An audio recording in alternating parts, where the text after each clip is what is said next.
তো সবাইকে সুপ্রভাত। আমার নাম ইমরান মতিন। আমি ব্র্যাক বিশ্ববিদ্যালয়ের একটা গবেষণা প্রতিষ্ঠান BIGD সেটার নির্বাহী পরিচালক। তো আজকে সবাইকে আমাদের environmental and economic impact of agrovoltaics in Bangladesh এটা নিয়ে আজকে আমরা আমাদের কিছু গবেষণা লব্ধ ফাইন্ডিংস নিয়ে আপনাদের সাথে শেয়ার করব।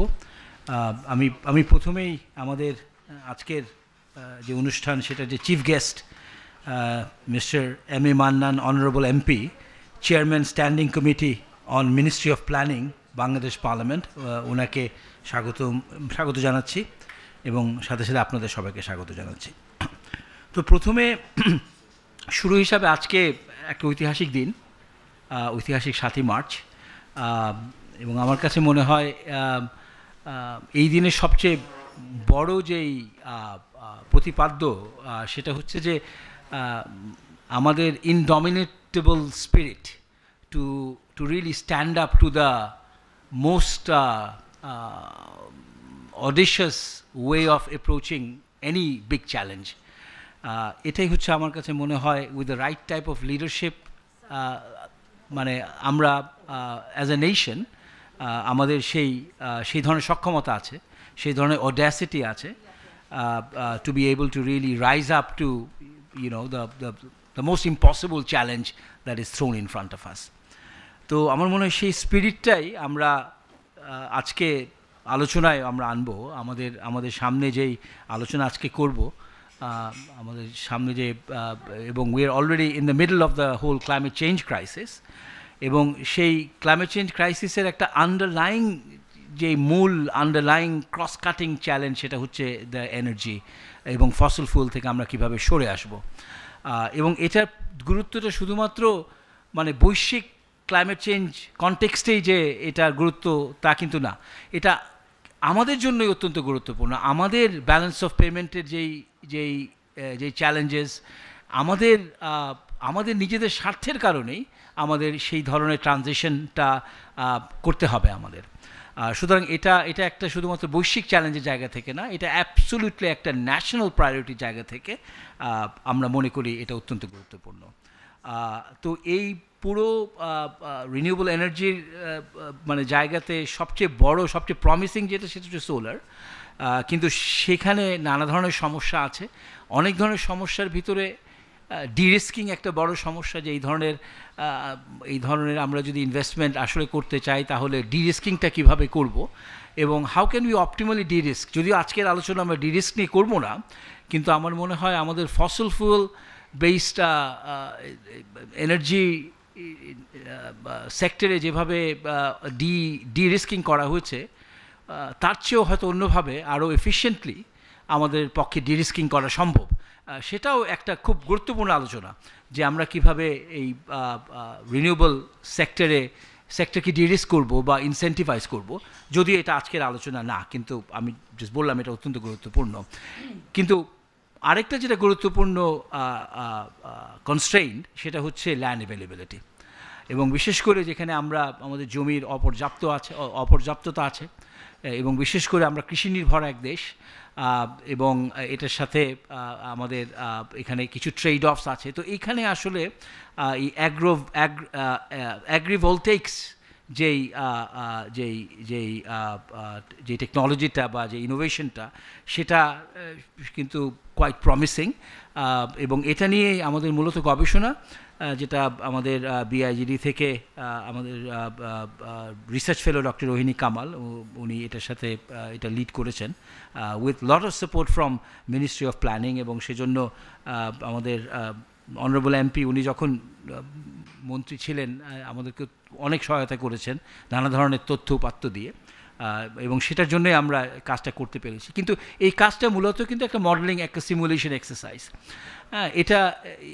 এটা কিন্তু শুরু। এরপরে আমরা আজকে আলোচনার মূল যেটা করা দরকার সেটা হচ্ছে অবশ্যই এই গবেষণা নিয়ে আমরা আলোচনা করব, কিন্তু সামনে কিভাবে আগাবো, এবং ওটার জন্য আমাদের কিছু নতুন ধরনের ইনোভেশন ওরিয়েন্টেড চিন্তাভাবনা করতে হবে, কারণ এটা বাংলাদেশের কনটেক্সটে এই অ্যাগ্রিভলটেক্সের ট্রেড অফটা এগ্রিকালচার এবং এগ্রিকালচার প্রোডাক্টিভিটি একদিকে, আবার অন্যদিকে এই সোলার এনার্জির যেই প্রোডাকশন, এই দুটোর ভিতরে আমরা কিভাবে সমন্বয় সাধন করে কী ধরনের প্রাতিষ্ঠানিক মেকানিজমের মাধ্যমে এই জিনিসটাকে আমরা আগাতে পারি, এটা একটা ইনস্টিটিউশনাল অ্যারেঞ্জমেন্টের ব্যাপার। এবং এখানে কিন্তু আমাদের মতো করে এই জায়গাটাতে আমাদের বুঝতে হবে এবং অ্যারেঞ্জমেন্টগুলো জানতে হবে। তো এটা নিয়ে আমরা মূলত আলোচনা করব। অবশ্যই গবেষণাটা প্রথমে শুনবো, তারপরে আলোচনাটা একটু ফরওয়ার্ড লুকিং করার চেষ্টা করব।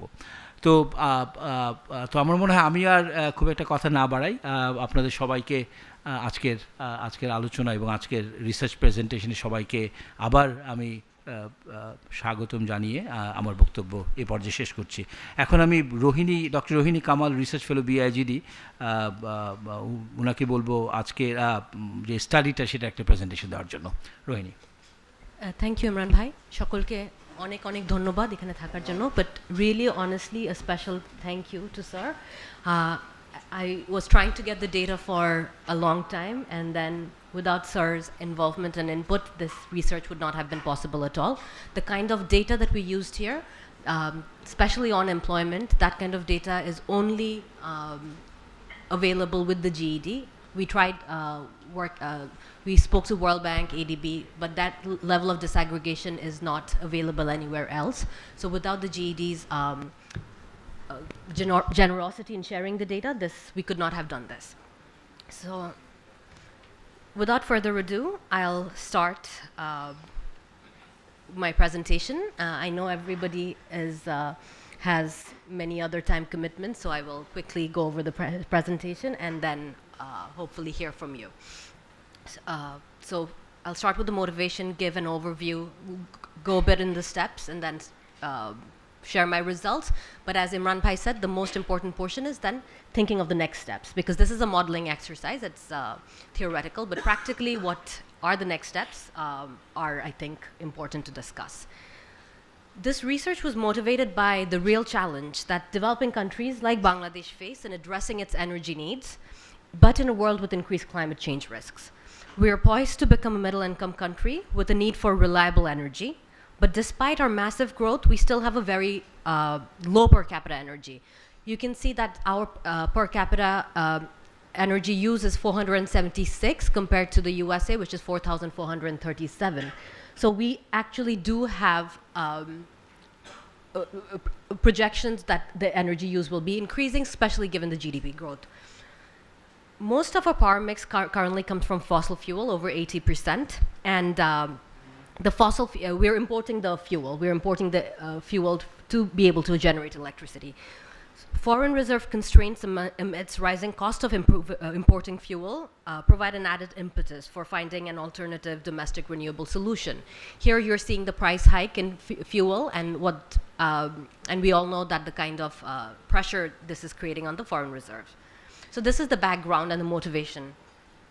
So, the most feasible renewable option for us is solar, but solar is land intensive.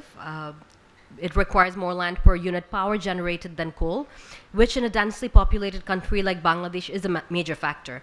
This is one of the key impediments to achieving our renewable targets. We're currently at 4% renewable in terms of capacity, lagging behind our 2020 target of 10%.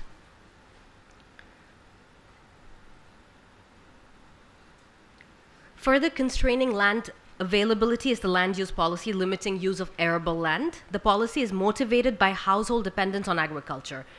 So in our country, agriculture remains the largest employing sector, and huge number of households, majority of households actually, derive some share of their income from agriculture. Also in recent years, we've seen declining share of agricultural land. We have concerns around food security. All of this means that we must prioritize agriculture, which also, in addition to all of these facts, it actually is it has been a major contributor to reducing poverty in our country. So it is a huge source of income for lower income households. So potential solution that we are exploring is combining the land for solar and agriculture. Because solar uses too much land, the land is being unused under the solar, so we can combine agriculture. So this study is a modeling exercise examining this solution. We compare combining solar and agriculture, which is referred to as agrivoltaics, with existing sources of power generation, namely oil, coal, gas under fossil fuel, nuclear, solar, wind, hydropower under renewable. The comparison of all these different sources of power is made along the few key implications for Bangladesh. So for Bangladesh, the implication of power generation is not just greenhouse gas and climate change, but it is also employment, it's also land. So we compare these sources along those dimensions, and we use a framework that allows combining these different aspects in the same place. It's not different places. In doing so, we remove the artificial separation between these issues. Often solutions addressing climate and environmental issues and developmental issues are presented at being at odds with each other, but in reality, they are interrelated. So our method allows us to see the implications on employment, costs, land use, and so on within one framework. The method we used further allows us to estimate upstream economic impacts. So not just the direct impacts. This gives us a more accurate implication on the choices that we make between different power sources. So not just the visible choices, but how the choices percolate throughout the economy. So I'm going to go into the steps. So first step was trying to figure out, okay, I want to compare all these different power generation, different power sources. Let me choose an amount to make the comparison, which is something meaningful. So here we're looking at the current power mix, and we look at the 2041 projected power mix. These are from policy documents. The total capacity expansion from current capacity to future capacity is around 27,000 megawatts. The largest expansion is around in coal, about 12,000 megawatts, according to the policy documents. So we do an imaginary exercise where we see what an arbitrary 10,000 megawatt expansion will mean under each source. So what it will mean for land, employment, et cetera, for the economy as a whole.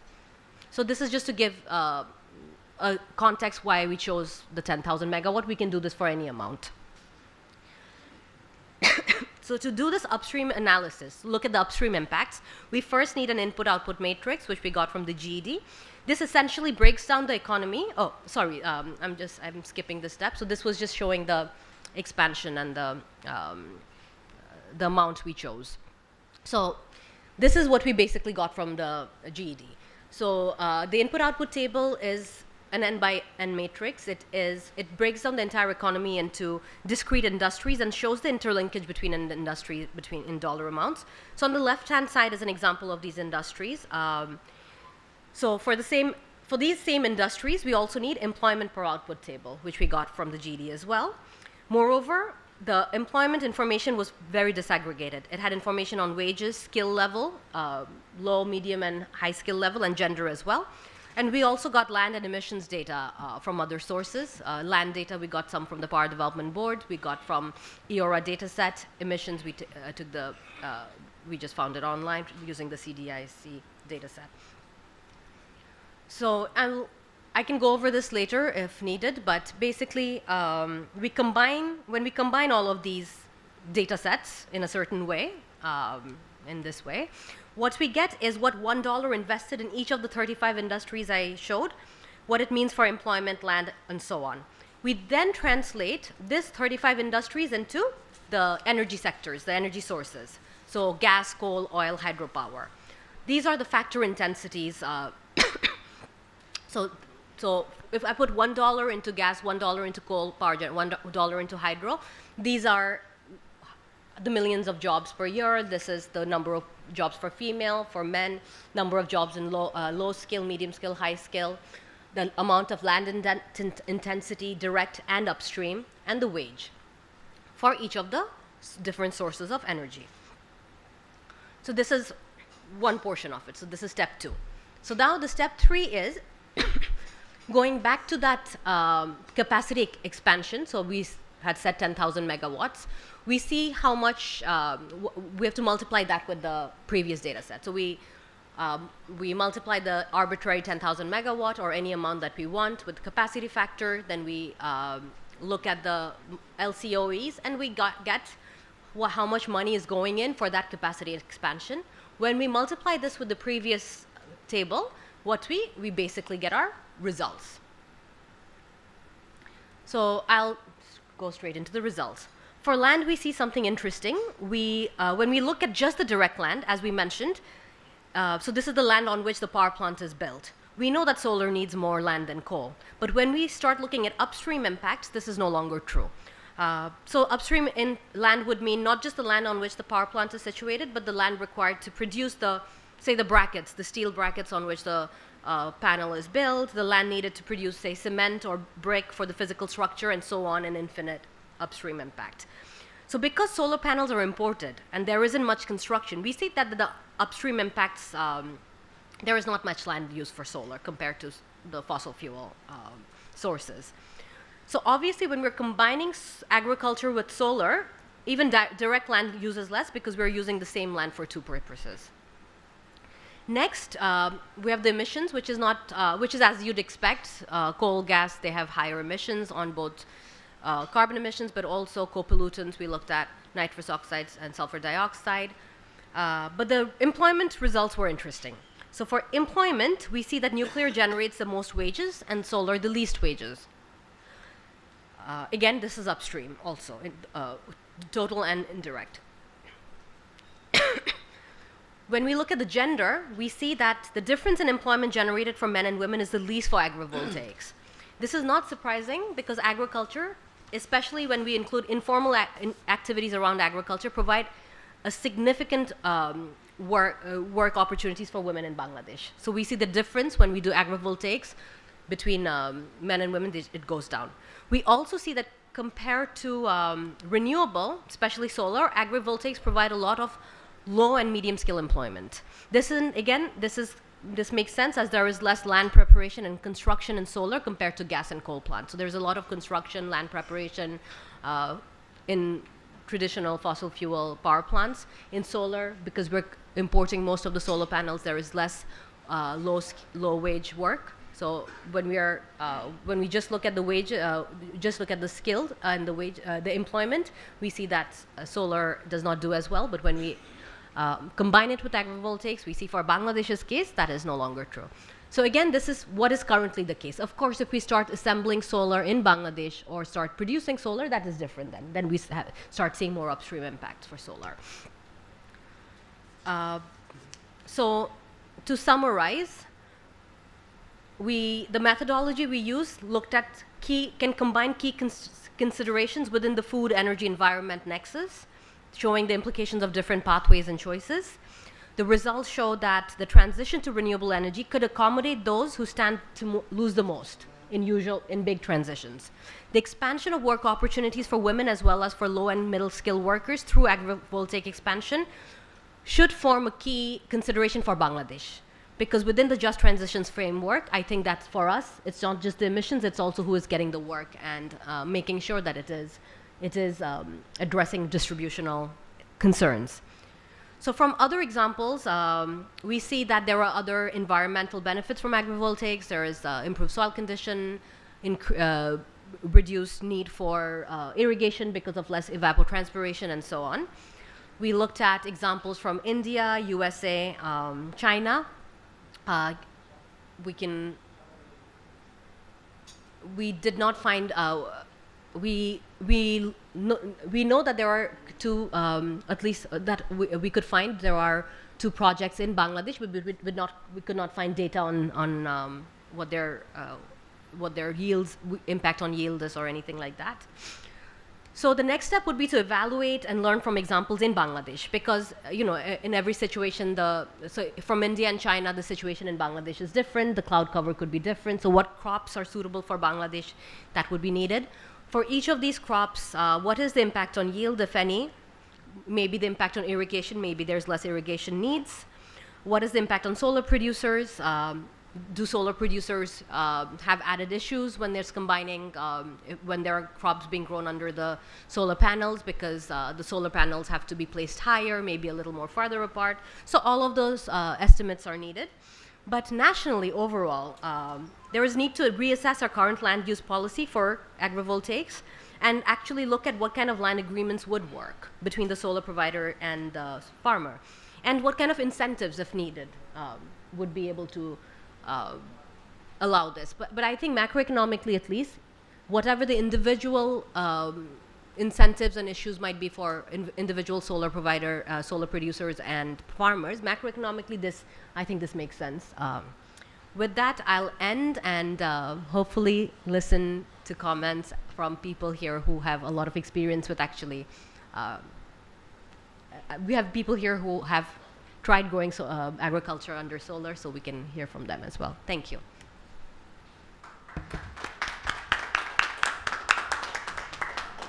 Thank you, Rohinupa. So we'll have a quick round of Q&A before we hear from the honorable guest. So maybe we can take 3 or 4 questions, just one round. And while you're thinking about your question, I'll add mine, and then we can open up to your question. So one of the major findings that I noticed was the effect on wage or employment for male and female. So my question is more about sort of methodological. How much of that effect, actually, what is the how confident are we about that effect? Within the sort of input-output table, are there information that we could collect and try to fine-tune that could give us a more precise estimate? Yeah. If the confidence level of that particular effect is like, it can be anything between this and this versus this. So that's kind of my question, but please, if anyone has a question, put on your mic and ask. And online as well. Yes, Sebastian, please, go ahead. Rohini, what really strikes out to me was the sentence you said, gas and coal has a higher land impact than solar, considering upstream impacts. Lower. Sorry? So when you take upstream, I think it has a higher one. That's what you you said. Yeah. Because we're importing more for solar. Yeah. No, I got that. Now the public discourse solely bases the policy that you're not allowed to put solar on agricultural land over the issue of too much land. So if that statement you just made is true, that leads this policy to ad absurdum. So my question in the room would be similar to Dr. Munshi. How confident are you on this? And if this is true, then this should trigger a serious debate on that. Right. Great point. Anyone else? Please go ahead. So I have actually some technical questions. I saw that you have charted out the capacity factors of different power sources. So I was wondering, how did you get the capacity factor of agrivoltaics? This is number 1. And number 2 question is, in the IPMP, which scenario did you consider? Thank you. Should I? Maybe one more? Question? One last question? And yeah, one more question. Okay, yeah, you can go for it, and then we can, if we have time, we can do a second round as well. Thank you. So all the results are purely, because the analysis isn't very complex, all the results are driven by each of the amounts in the input-output table and the employment values. What would be a very good temperature check, which we will do, is that there is a way to figure out where the huge difference is coming in. I mean, at which level? So is it coming in because of the huge agriculture? Is it coming in? So there is a way of looking at disaggregating the total. So I just showed the total, but there are ways of showing at which level. So is it, so for instance, for land, it would be, okay, this is the direct land use on which each of this, but then just one step above. So this is for the steel, for instance, or this is the land that goes into building the bricks. Then okay, this is the land that goes into the inputs for building the bricks, the factory. So when we do that, I think that would be a good temperature check to understand how confident we are in this result for both the employment and the land. So when I was thinking, because we didn't do that yet, but we can, the employment sort of made sense just because of the amount of employment opportunities when you start doing agriculture versus solar, just because we're just importing almost everything. There's not much production happening in solar. Same with the land, just because we are at this moment not producing anything in solar. It's almost fully direct impacts. It's almost fully direct impacts, whereas for coal, everything else, there's so much construction and so much material which are then produced in Bangladesh. We start seeing those upstream impacts for coal and solar. For land, because there is land needed to build to produce the bricks, land needed for the cement, land needed for all the construction material, and then go on and so forth. Go on. Whereas with solar, we're importing everything, so that's why that sort of made sense for me. On your question, so the capacity factor, as you know, is basically okay. How much? This is kilowatt hour. This is the output. What is the dollar? So for the other sources, that's pretty easy. We have the source, we use the calculations people use. For agrivoltaics, what we did is we used the solar. So we said, okay, 10,000 megawatts. This is the land for 10,000 megawatts. We just, instead of disaggregating, we looked all agriculture. So if I produce crops on this land area, what is my revenue, what is my input and what is my output in dollars? And I just then, that's how I did it basically. So then 10,000 megawatt, this is the land, then from land to crops, and then just linking the 10,000 megawatt to the kilowatt hour capacity factor we use for this, the same capacity factor for solar. So that is maybe inaccurate, and we would have to see from Bangladesh's example, because for Bangladesh capacity LCOE and capacity factor is different from other countries. So again, for all of these, if it's Bangladesh specific, it would be different. For agrivoltaics, similarly, we used a very average amount, which is, I think, ballpark amount, just as it's ballpark amount for any of the sources. But once we actually do it and we have the data, we'll be able to understand.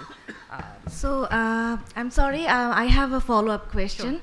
So we know that for estimating LCOE, we need the weighted average cost of capital. So for agrivoltaics, how did you determine this? Because we need the cost of equity, we need the cost of debt. Yeah. How did you do this? So for the agriculture part, we didn't. So that is still, because we couldn't.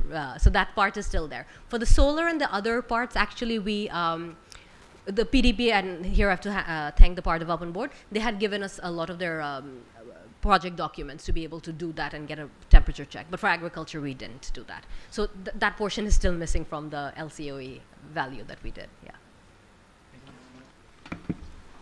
Dr. Munshi, maybe while this is being set up, that probably takes a minute, if I can make a comment. Rohini, you mentioned tea as one of the crops which can be, and Dr. Rohini told me, sir, that you're going to Sylhet soon. So in Sylhet, we have 280,000 acres of tea estates, and only 50% of that land is used for tea. The other 50%, because tea is very picky or choosy, cannot be used. And that land is basically barren, idle. If we were to put solar on this land, which we are not allowed to do under the current policy, for 1 megawatt, 3 acres, we can do about 40 to 50 gigawatts, which is twice at the generation capacity we have right now. Just as a food for thought here, what this policy right now means in terms of constraints for the solar PV sector. And it's not even agrivoltaics. I mean, that comes on top of that potential.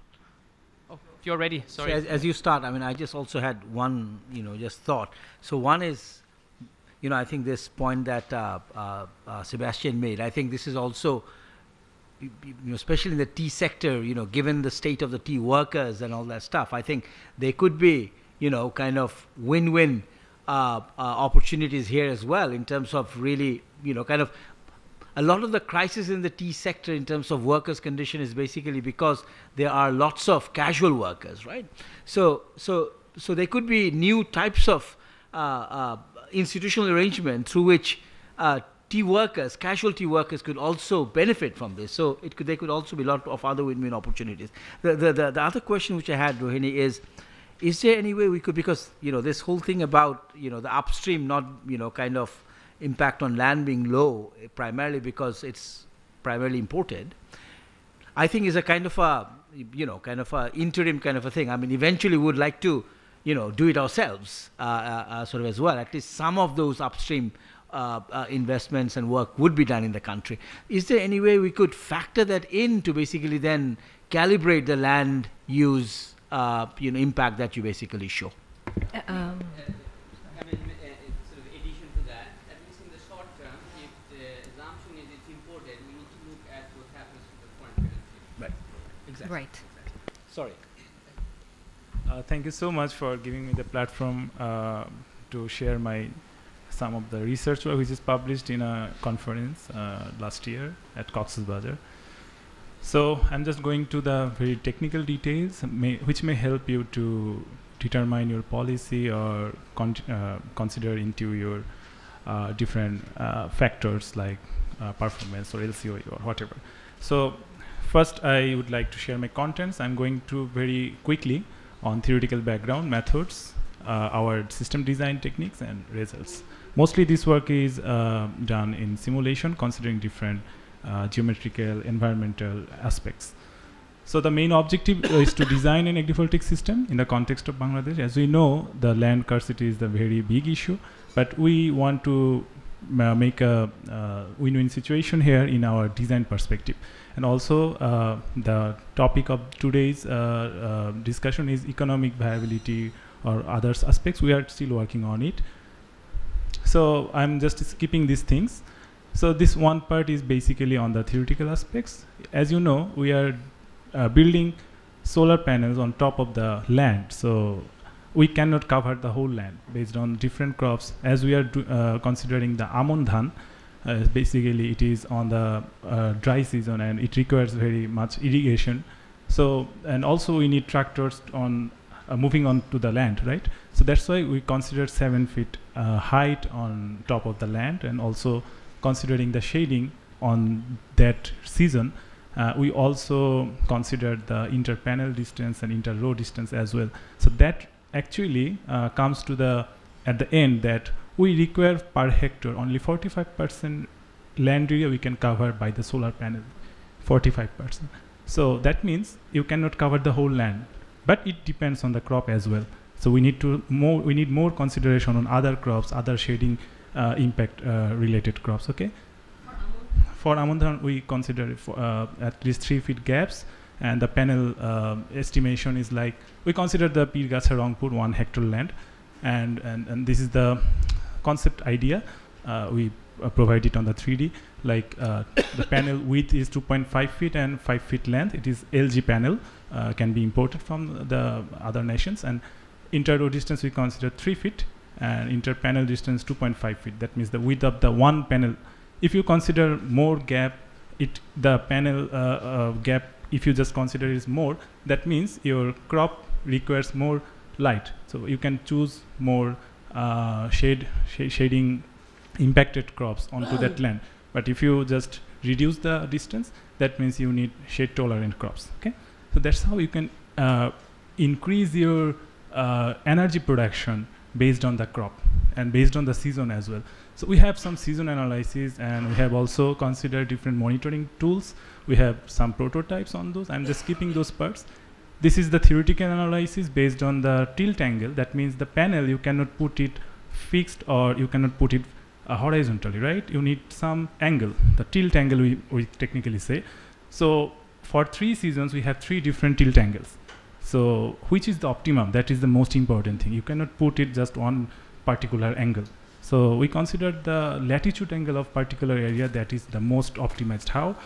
The calculation shows that typically per meter square area, you can actually accumulate 2.6 megawatt incident energy. And if you just consider 15 or 19.6% efficiency of the PV panel, you can get 521. That means maybe 0.5 megawatt electrical output power. So that is the main calculation we have actually did. So this is the shading length. That means how much shading actually you get from one panel on behind of the another panel. So actually, if you just consider the very low distance from row to row distance, then the shading actually impact on the another panel, and that can damage the panel, and performance ratio can be degraded. So we consider the shading length calculation as well in our technical design. So this is the panel details. We consider 335 monocrystalline panel. So considering that panel, for 1 hectare land, we require 2,665 number of PV panels total, and that actually the total capacity is 890 kilowatt peak, and we have required 4,565 meters square area, and 1 hectare actually 10,000 meters square area. That means we require 45% land for agrivoltaic. Agriculture land requires 45% for photovoltaic panels. So that means you cannot utilize the whole area to cover up with the panels. So that is my final output from our theoretical discussion. And if you consider the monitoring tools, it requires only 1% of total produced energy. That means you can easily integrate those monitoring tools with your 1 hectare land. That's all from my side. Thank you so much for giving me the platform. If you have any question, you can ask. So this is interesting because we only considered soil shade tolerant crops. But in Bangladesh, as we know, if there is a land that you can use for rice, that is always going to be the preference. So any solution that doesn't allow the preferred cropping pattern would be difficult. So it's great to know that you've... You can always design technically, because shading, it depends on the sunlight, right?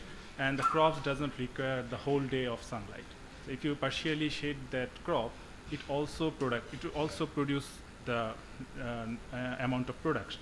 So, but the thing is, yes, maybe you cannot get the 100% production you expected, maybe 80% production, but think about it. You are also creating or actually production on the energy. You have the energy production. If you sum up the energy production and also the 80% of your generation of the crops, you can multiply your...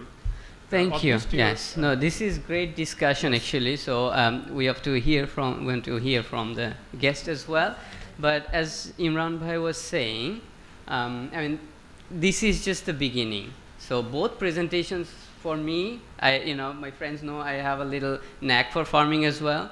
I see all these scientific studies. I try it on my farm, and most of the time it fails. And we have practitioners here as well. So in theory, a lot of things make sense, but we haven't factored in maybe the bridge that's going over that field, and that changes the whole sort of modeling that we have.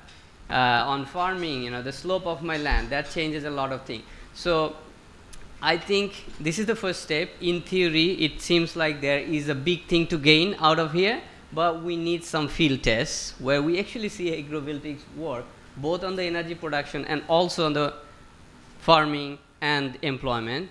Then maybe calibrate or not, but at least we need some field base before you can convince a farmer, let alone a policy maker.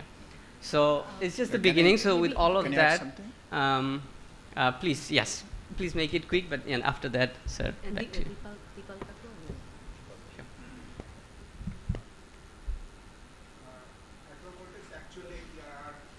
Microphone, thank you.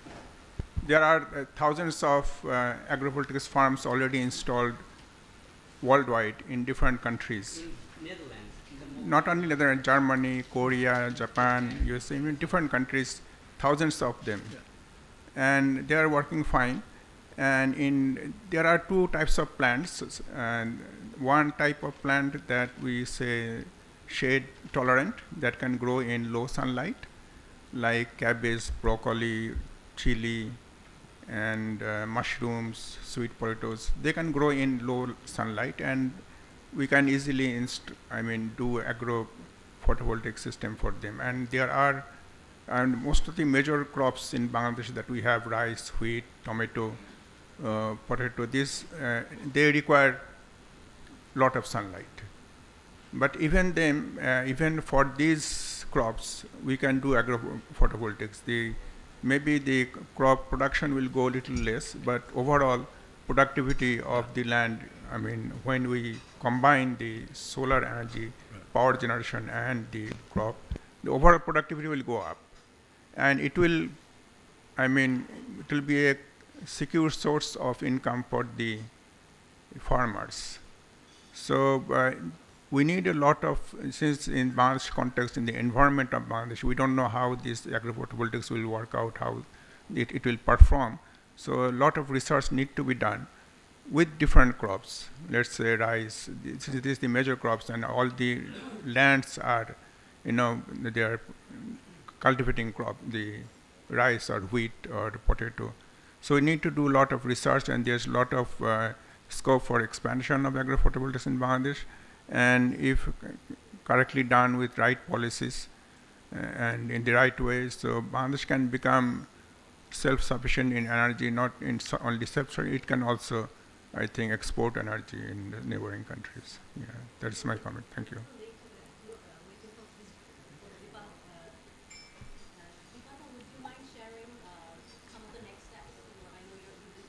Also, agrivoltaics, and I know you're in Australia and it's getting late, so if you have just a few short comments on the next steps that you're considering. Thank you. I pay respect to our Honorable MP, Mr. Abdul Manan, and also the Dr. Rohini and Dr. Imran Mutin. You raised the very দীপালদা এক second, ওই আপনাকে শোনা যাচ্ছে না, এক second দাঁড়ান। Hello, we are really deeply involved in solar irrigation for more than 2 decades. So I think the main impact of this solar irrigation we found, the cost of the reduces around 40 to 50% for the farmer. The production also increases, and we are replacing shallow tubewell. By one deep solar irrigation pump, we can replace 4 shallow tubewell run by diesel. So in that sense, actually we can replace all diesel pump by solar irrigation.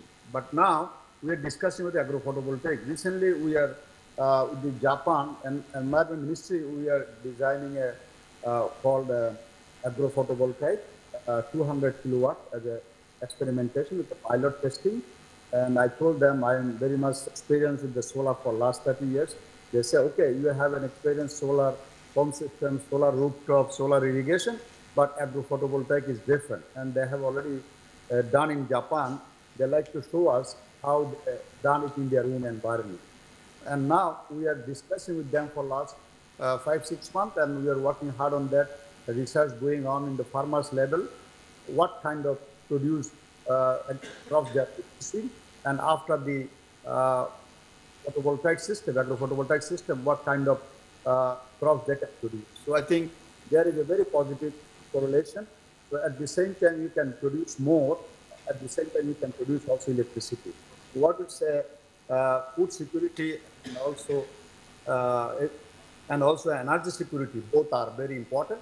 And in Bangladesh, very much feasible. When we started a solar home system, everybody discussing that the very poor country cannot afford solar system. Now, 6 million over solar system, home system in Bangladesh, and also rooftop solar is also growing in all our industry, especially garments factory. They are using, and they are really cost recovery within 6 years. I think agrophotovoltaic is also feasible. Bangladesh is an agricultural country, and we are doing for more than 1 decade. I think there are positive things, and also we have challenges also, especially the cost recovery for the staffs and the management cost. So we can really, management system can improve it so that we can really improve it in the situation. Farmers are really benefiting. So, and also in Kustia, we have transferring the electricity 50% time for the irrigation, and 50% time we are transferring the grid line. So giving the grid also possible. And if agrophotovoltaic comes, I think it will be much better because now we are planning in Manikganj 200 kilowatt free power solar irrigation pump we can run, and also easy bike battery charging station also, so extra production we can use.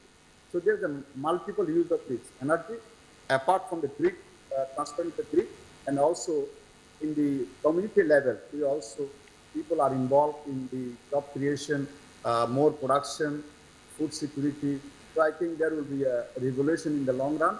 because I believe this in a primitive state now we have a BRAC university doing a research.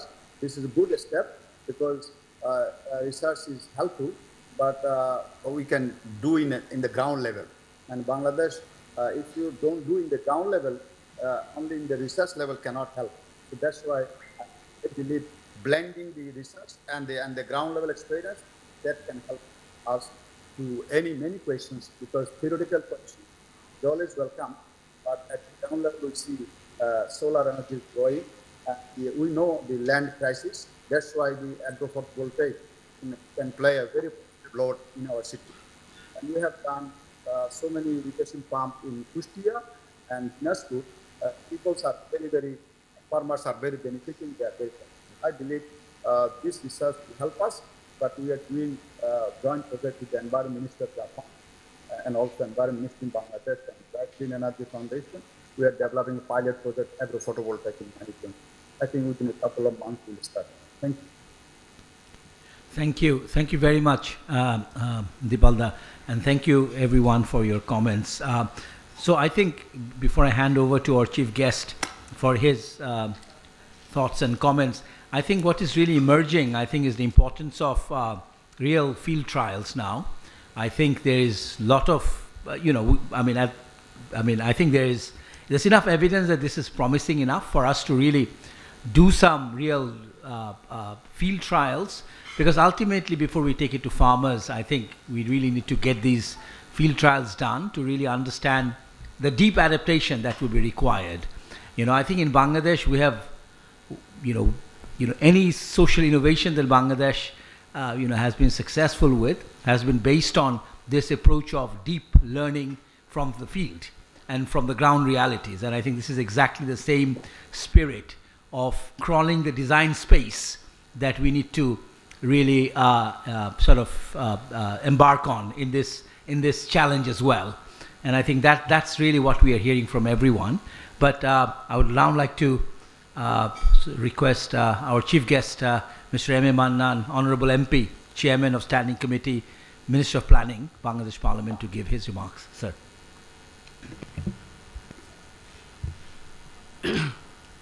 Thank you, Dr. Imran, and thanks to Dr. Rohini, and for everyone here, my deep respect and Shamman. To be very frank, I don't have much to really speak on the subject itself. I don't feel small about it. It's not my area of work. But in a sense, I am also a party, because in the transition in Bangladesh towards a higher level of overall development and energy is the heart of the matter. So we are, in our way, looking around and asking from you, experts, what alternatives are there. I know people in other countries, as he was saying, in Germany and other countries, they are already in this field. There are other fields of work also where people are ahead of us. But even then, despite all the gains, future remains kind of uncertain. We never really know what the final trade-off is going to be in terms of environmental transition or environmental loss. We really don't have the answer for that. But we live in the present. So in that sense, given the situation in Bangladesh, scarcity of land, scarcity of other sources of energy, we are on the lookout for different alternatives. And your work in BIGD, this work, and I'm sure you have a resource center for energy research, will continue to find new areas or new ways of looking at this very important issue. So from that perspective, I thank you. I have a small question of my own from a onlooker point of view. Rohini in her paper, and among the benefits of this transition to agrivoltaic, had mentioned Utpadon Barbe, if I am right. yield was going to, that is contrary to what we thought. I thought until now here when I moved into this room. Initially we started, Utpadan was lost completely because we won't be able to grow crops there when we have the panels on top. That was our initial knowledge. Then slowly people start to know, na vegetable kora jabe, mach kora jabe, ittadi ittadi, sutara, it won't be a total loss.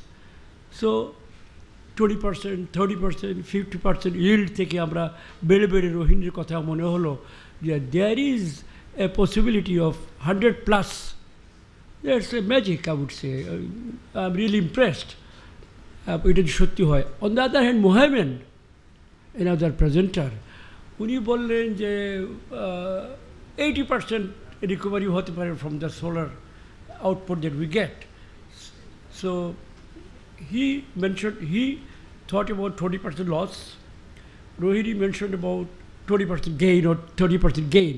So এটা বোধহয় একটু clear করতে হবে for a layman like me. এটা একটা point এখানে আছে। আর আরেকটি পয়েন্ট আমার মাথায় আসলো, tea, which is important for us in Sylhet, where I am from. tea একটা আমার হঠাৎ বসে বসে মনে হলো, চা বাগানে তো গাছ লাগায় ছায়ার জন্য, তাই না? It's not open exactly. They grow big trees, shady trees. There must be something in that why they grow it. So if these panels can be a kind of replace the big trees and become a sort of a shade for the tree, তাহলে কি লসটা হবে না হয়তো টির ক্ষেত্রে? I don't know. আপনারা এটা ভালো বলতে পারেন, এটা একটা স্টাডি করা যেতে পারে হয়তো। এই জিনিসটা আমার মাথায় আসলো এখানে। এছাড়া আরেকটা পয়েন্ট আমি বলতে চাই, আমি আই এম ফ্রম সুনামগঞ্জ, মাছ, পানি, ধান ইত্যাদি। তো মাছের একটা ব্যাপার আমাদের আছে। ধান যদি রোহিণীর 100+ হয় বা মোহাইমেনের 100- হয়, কিন্তু মাছের কী অবস্থা হবে এটা আমাদের জানার দরকার আছে। কারণ মাছ আমাদের very important source of protein, everything in a sense.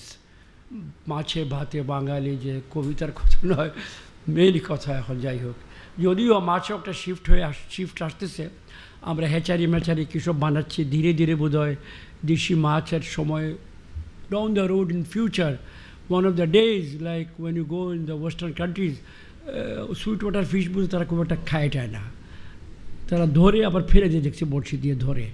ওর মধ্যে সামুদ্রিক মাছ বেশি খায় অথবা হ্যাচারি ফার্ম ফিশ বেশি খায়। এটা যদি আমাদের এখানে হতে বাধ্য, that is the road we are treading, তাহলে হয়তো একসময় মাছ। But as of now fish remains the principal source of protein for us in Bangladesh. তো এইটার ইম্প্যাক্ট কী হবে, এটা বোধহয় একটা লুক আমি I would request both the researchers here, Mohammad আপনি আছেন, রোহিণী আপনারা আছেন, এটা দেখতে পারেন। সবজির উপরে কী ইম্প্যাক্ট হয়, অলরেডি ইউ হ্যাভ মেনশন, এটা আরও দেখার দরকার। প্রফেসর সাহেব বলছিলেন ব্রোকলি অ্যান্ড কী কী জিনিস করা যায় বেটার, কিছু সিলেক্টিভ আছে বোধহয়। হ্যাঁ, তো ভালো। ব্রোকলির বাজার যদিও বাংলাদেশের ছোটো কিন্তু বড়ো হচ্ছে, এবং অন্যান্য এক্সোটিক, বিশেষ করে টমেটো যদি ভালো হয় তো ভালোই। তো টমেটো খুবই দরকার। তো this are the things that is, এটা মনে হলো আর কি আমার কাছে। আমি যেটা শেষ করার আগে বলতে চাই যে আপনারা আমাদেরকে বিকল্প রাস্তা খুঁজে বের করেন। You have the pleasure of giving a peep into the matter, and will have the pleasure of building something on it, যাতে করে আমাদের যে এনার্জি নিড, যে tremendous appetite for energy which natural, এটাকে আমরা to a large extent we can satiate or we can cover. তো ওই সেন্সে আমি আমার বেশি কথা না বাড়িয়ে, যেহেতু আমি জানি কবে সম্বন্ধে টেকনিক্যাল অ্যাসপেক্টস আমি বলতে পারবো না, অঙ্ক টঙ্ক ছিল এখানে কী সব, এগুলোতে আমি যাই না ইচ্ছে করে। I block my ears because কষ্ট হয়। আমি আপনাদের ধন্যবাদ জানাই BIGD-কে for this, if not pioneering another work, other people must have done lot of work on that, I am sure. আমার যা মনে হয় আর কি। তো আপনারা যে করছেন এটা ভালো কাজ, আমার দেশে এটা আরও অনেক বেশি করা দরকার। আর আনন্দের ব্যাপার, আমি যেখানে কাজ করি বা করতাম গত 5 বছর, আমার GED বলে একটা শাখা আছে, ও যে এরকম ভালো কাজের উপরে বসে আছে প্রথম জানলাম রোহিণীর কাছ থেকে। এই ডেটাগুলো নাকি আমার ওখান থেকে নেওয়া। আমি রোহিণীকে পাঠিয়েছিলাম ওখানে, যখন রোহিণী আমাকে অ্যাপ্রোচ করলো, আমি জানতাম না যাতে এইসব আছে, জানার কথাও নয়। তো আমি রিয়েলি গ্রেটফুল। আমি সত্যি, আমাকে আনন্দ লাগছে যে সরকারি অফিসও কিছু দিতে পারে এবং কাজের জিনিস দিতে পারে, ইউজফুল। রোহিণী বললো খুব কাজে লেগেছে ডেটাগুলো। তো তো I think all of you যে আপনারা আমাদের একটা জন্য কাজ পেয়েছেন। আর mister Dipal, one of my good old friend sitting in Australia and talk, আপনি তো এই ক্ষেত্রে একটা পায়োনিয়ার ছিলেন প্রথম দিকে যদ্দূর জানি ইন এ সেন্স, এবং ওখানে বসে লং টার্ম যদি না থাকে আবার চলে আসবেন তো মনে। কিছুদিন আগে তো কথা বলছিলেন ফোনে আমার সঙ্গে, বোধহয় কী এটা করতে চাচ্ছেন সুনামগঞ্জে না কোন জায়গায় জানি। ঠিক আছে, আপনি will okay will wait for even Bangladesh চলে আসেন, আমরা একসঙ্গে আরও কাজ করবো। তো এই হলো কথা। আর personal level, Imran's father was my class friend back in days, class 8 পড়তাম যখন। রোহিণীর মা আমার colleague in the NGO field. তো it is been a very wonderful experience. Thank you, ধন্যবাদ। Thank you, thank you very much sir. আমার মনে একটু ওই ক্ল্যারিফিকেশনের জায়গা, Rohini if you could clarify, কারণ এটা ইম্পর্টেন্ট। আমরা পৃথিবীর অন্য জায়গা থেকে যখন এক্সাম্পলস নিলাম যেখানে খুবই সানি আর ড্রাই, ওখানে ইয়েল্ড একটু বেড়েছে কারণ শুকিয়ে যাচ্ছিল কম, কিন্তু বাংলাদেশের ক্ষেত্রে মনে হয় আমরা ইয়েল্ড বাড়ার পসিবিলিটি খুবই খুবই কম। Just small. আমার মনে হয় আমরা আজকের এই অনুষ্ঠান শেষ করতে পারি। মানে মূল ইয়েটা হচ্ছে যে মানে আগে যেই আমি যেটা বললাম, আমাদের আসলে আরও, এবং স্যারও বললেন, আমাদের এখন মোর পাইলটিং করতে হবে before we really take it to the farmers. এবং এখানে আসলে কিছু টেকনোলজিক্যাল, কিন্তু এখানে ইনস্টিটিউশনাল অ্যারেঞ্জমেন্টটা খুব গুরুত্বপূর্ণ। যে এই ইনস্টিটিউশনাল অ্যারেঞ্জমেন্টে কী হবে বিটুইন ফার্মার্স এবং যারা অ্যাগ্রোভল্ট মানে সোলার এনার্জিটাই করবে, এই ইনস্টিটিউশনাল অ্যারেঞ্জমেন্টে কী হবে এই জায়গাটাতে, এই ক্রপ মানে শেয়ারিং অ্যারেঞ্জমেন্টে কী হবে, রেভিনিউ শেয়ারিংটা কী হবে, এই জিনিসগুলা। So there is a technical angle, but is a very economic and social angle to it as well. হ্যাঁ, তারপরে there are all types of ওই কোন অ্যাঙ্গেলে রাখলে সোলার ইয়েটা সবচেয়ে ম্যাক্সিমাইজ হবে, এইটার নলেজটা কীভাবে এই টেকনোলজি ডিফিউশনটা কীভাবে হবে, সেটাও এক্সটেনশন সার্ভিস আর স্কেলে নিতে গেলে মানে আমরা পাইলটিংটা এমনভাবে করতে হবে যে আমরা স্কেলের প্রশ্নগুলো যেন পাইলটিংয়ের সময় আনসার করতে পারি। মানে অনেক সময় পাইলটিং করা হয় যে পাইলটিং দিয়ে স্কেলের প্রশ্ন উত্তর করা যায় না, কিন্তু আলটিমেটলি আমাদের কিন্তু স্কেল মাথায় রেখে পাইলটিংটা করতে হবে। সুতরাং ওইটা নিয়ে নিশ্চয়ই আমরা আমাদের এমপি মহোদয়ের সাথে মানে অনারেবল এমপির সাথে আরও ওনার সাহায্য চাবো। আমাদের মানে ক্লাইমেট চেঞ্জের এখন আরেকটা মানে মিনিস্টার, মানে he is obviously very a big champion on this, ওনার সাথেও নিশ্চয়ই আমরা আলাপ আলোচনা করব। কিন্তু এইটাকে আমাদের এখন সামনে আগায় নিতে হবে, এবং এই জায়গায় BIGD wants to work with all of you। এবং ব্র্যাক ইউনিভার্সিটিতে, এটা আমি একটু বলে শেষ করতে চাচ্ছি যে ব্র্যাক ইউনিভার্সিটিতে কিন্তু আমাদের অ্যাক্টিং ভাইস চ্যান্সেলর, উনি কিন্তু এই এনার্জি, উনি আগে অস্ট্রেলিয়াতে ছিলেন এবং engineer by training, civil engineer. So he is really passionate about this whole issue of alternative energy, sustainable energy. এবং আমরা এটা নিয়ে একটা ব্র্যাক ইউনিভার্সিটিতে আমরা এটাকে একটা মানে একটা সিগনেচার রিসার্চ এরিয়া হিসাবে আমরা সামনে কাজ করতে চাচ্ছি। সুতরাং এটা অত্যন্ত আমার মনে হয় গুরুত্বপূর্ণ হবে। কিন্তু এখানে এই ইনিশিয়েটিভটা আমরা নাম দিচ্ছিলাম ফাস্ট রিসার্চ ইনিশিয়েটিভ, এবং ফাস্টের ইয়েটা হচ্ছে যে feasible and sustainable transition in energy. কারণ অনেক ধরনের ইনোভেশন থাকতে পারে, সবগুলো ফিজিবল না, অনেক কারণে ফিজিবল না। তো ফিজিবিলিটিটা itself becomes the most important analytical problem that we need to really focus on. হ্যাঁ, মানে আমাদের কনটেক্সটে কোনটা ফিজিবল, এই ফিজিবিলিটিটাকে আর পেপার ওভার করলে হবে না। feasibility itself becomes the most important analytical intellectual challenge or problem that we need to really focus on. হ্যাঁ, তো এটা আমার মনে অত্যন্ত গুরুত্বপূর্ণ। আর সব শেষে আমি অনারেবল এমপি বললেন যে সরকারের ডেটা কাজে লেগেছে। আসলে মানে সরকারের কাছেই তো ডেটা আমরা চাবো। আমার কাছে মনে হয় এই যে আমাদের ডেটা কালেকশনের জায়গাটা অন্যান্য যে রিসার্চ অর্গানাইজেশন আছে, মানে we should not be really in the business of collecting too much data. We should be collecting যেখানে ভ্যালু অ্যাড করার জায়গা আছে, কিন্তু বেশিরভাগ ডেটা আমাদের নেওয়া উচিত সরকারের কাছ থেকে। এবং এই জায়গাটাতেও আমি স্যার আপনার একটা মানে ইন্টারভেনশন চাবো। আপনি এখন যেই দায়িত্বে আছেন যে সরকারের ডেটাকে কীভাবে আরও রিসার্চের কাজে ব্যবহার করা যায়, এবং এই জায়গায় আমরা একটা কোয়ালিশন তৈরি করতে পারি কি না, কারণ এটা মানে অন্যান্য সবাইকে তাহলে আমরা আমাদের ডেটা কালেকশন করতে গিয়ে এটা নানা ধরনের কনফিউশন তৈরি করে, এক একজন এক এক ধরনের স্যাম্পলিং ইয়েতে ডেটা কালেক্ট করছে, এটা তো ঠিক না। হ্যাঁ, আমরা we should be users of that data so we can actually analyse that data and then contribute in terms of gap যদি কোথাও থাকে। কিন্তু মানে বর্তমান যেটা চলছে সেটা হচ্ছে উই আর কাইন্ড অফ একটা ফ্র্যাগমেন্টেড ডেটা কালেকশন, মানে একটা চলছে, কাজ চলছে, এবং এটার ফলে আসলে নলেজ জেনারেশনটা হয় না। এটার ফলে যেটা হয় যে আমাদের মানে আমাদের মতো রিসার্চ অর্গানাইজেশনে আমাদের যেখানে অ্যানালিটিক্যাল কাজ করার দিকে নজর দেওয়া উচিত, সেটার জায়গায় আমাদের ডেটা কালেকশনের দিকে নজর দিতে হচ্ছে। সেই কাজটা যত কম করতে পারি আমরা, তত আমাদের জন্য সুবিধা। আমরা যত অ্যানালিটিক্যাল কাজে আমাদের নজর দিতে পারবো, ততই না আমরা বাংলাদেশের নলেজ ডোমেইনে, গ্লোবাল নলেজ ডোমেইনে আমরা কন্ট্রিবিউট করতে পারবো, এবং সেই ক্যাপাসিটি আমাদের আছে। কিন্তু সেই জায়গায় আমাদের সরকারের ডেটা, যেটাকে অ্যাডমিনিস্ট্রেটিভ ডেটা বলে, সেইটার ব্যবহারটা আমরা কীভাবে করতে পারি, এটা একটা অত্যন্ত গুরুত্বপূর্ণ বিষয়। আপনাদের সবাইকে অনেক অনেক ধন্যবাদ।